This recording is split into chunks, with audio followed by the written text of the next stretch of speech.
بسم اللہ الرحمن الرحیم۔ میرا نام ماجد ہے، یوٹیوب چینل میں آپ مجھے دیکھ رہے ہیں۔ ناظرین، کئی دنوں سے ہم ذرا کیمرے کی آنکھ سے دور تھے، تو اس حوالے سے باہر صورت ہمارے پاس خبریں، پل پل خبریں موجود رہی ہیں۔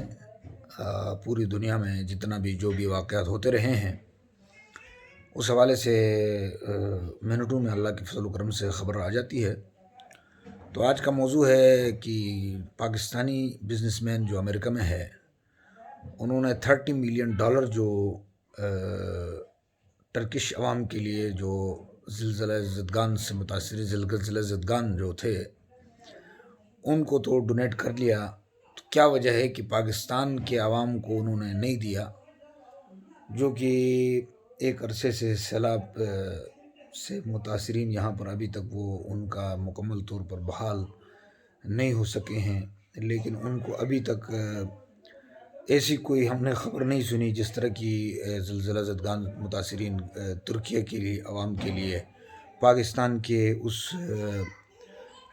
سپوت نے جو امریکہ میں مقیم ہے، جو کہ پاکستانی قوم کا فخر ہے۔ لیکن یہاں پر سوال یہ بنتا ہے کہ کیا وجہ ہے کہ انہوں نے پاکستانی عوام کو نہیں دیا، اس طرح کی خبر نہیں سنی ہے۔ واللہ عالم ابھی تک ہماری نظروں سے نہیں گزری ہے۔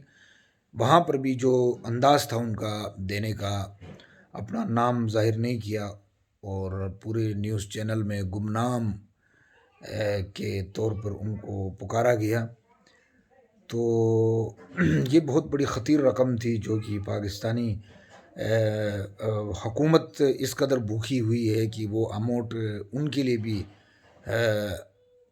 ایک بہت بڑی رقم مانی جا سکتی تھی اگر وہ ان کو دی جاتی۔ تو لیکن آتے ہیں کہ اصل بات مدعا پر کہ کیا وجہ ہے کہ وہ ڈونیشن جو ہے نا انہوں نے دوسری ایک ترکیہ کے لیے قوم کے لیے دے دیا، مگر پاکستان کے لیے نہیں دیا۔ یہ ایک المیہ ہے کہ پاکستان میں ہم دیکھ رہے ہوتے ہیں کہ اب بہت پہلے عرصے سے تو سیاسی جوڈیشری اور ہمارا جو نظام ہے وہ تو اعتماد کھو چکا، ایک عرصے سے کھوتا آیا ہے، کوئی کریڈیبلٹی نہیں رہی ہے کسی بھی حوالے سے۔ عام ایک شہری اس نظام پر بھی اعتماد نہیں کرتا ہے، اس سیاست پر بھی اعتماد نہیں کرتا ہے، لیکن وہ عوام کیوں کھو چکی ہے اپنا مقام، یہ بھی آج بات کریں گے کہ عوام۔ اس سے متعلق مجھے ایک بات یاد آ گئی۔ ہمارے گاؤں میں ایک بندہ ہوتا تھا کہ وہ جب بھی آتا تھا تو اپنا ہاتھ پیش کرتے تھے کہ میرا ہاتھ دیکھ کر بتائیے کہ میں کس طرح کا ہوں، یا میرا کیا مطلب، میری قسمت میں کیا لکھا ہے۔ ایسی چیزوں پہ بلیف تو نہیں ہے، لیکن ایک حقیقت پر مبنی بات، چونکہ پاکستان کے حالات اور جو واقعات چل رہے ہیں اس کے حوالے سے وہ حقیقت پر مبنی بات لگی، اس لیے میں اس بات کو کوٹ کر رہا ہوں۔ تو وہاں پر ایک بندے کا ہاتھ دیکھ کر اس نے یہ کہا کہ آپ حلال اس لیے کھا رہے ہیں چونکہ حرام آپ کو ملا نہیں ہے۔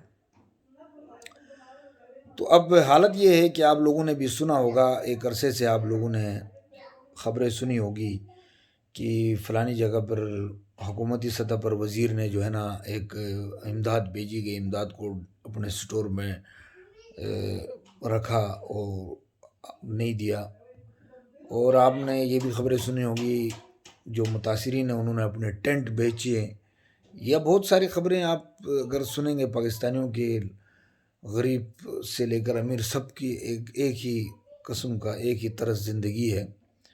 ایون اپنی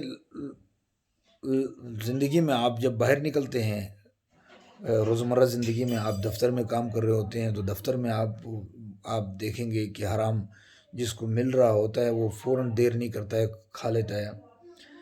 اور میں اپنے سفر کے دوران میں نے جہاں جہاں بس میں سفر کیا یا ویگن میں سفر کیا، جہاں بھی سفر کیا، میں نے یقین اللہ پہ کرے لوگوں کو دیکھا، کنڈکٹر اگر کرایہ نہ دے، کرایہ کنڈکٹر اگر مانگنا یا بھول گیا کرایہ، وہ ہاتھ میں رکھا ہوا واپس جیب میں ڈال دیا، میں نے اپنے آنکھوں سے دیکھا ہوا ہے۔ میٹرو بس میں سفر کے دوران بہت زیادہ رش ہوتی ہے، تو وہاں اس کو کہنا پڑتا ہے کہ جس نے نہیں دیا ہے وہ دے دے.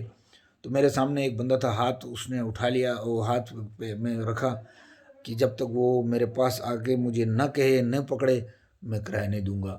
اور یوں ہوا کہ وہ اس نہیں دیا اور اسی طرح واپس جیب میں ڈال دیا. میں ساتھ بیٹھا ہوا تھا، مجھے ہنسی بھی آئی.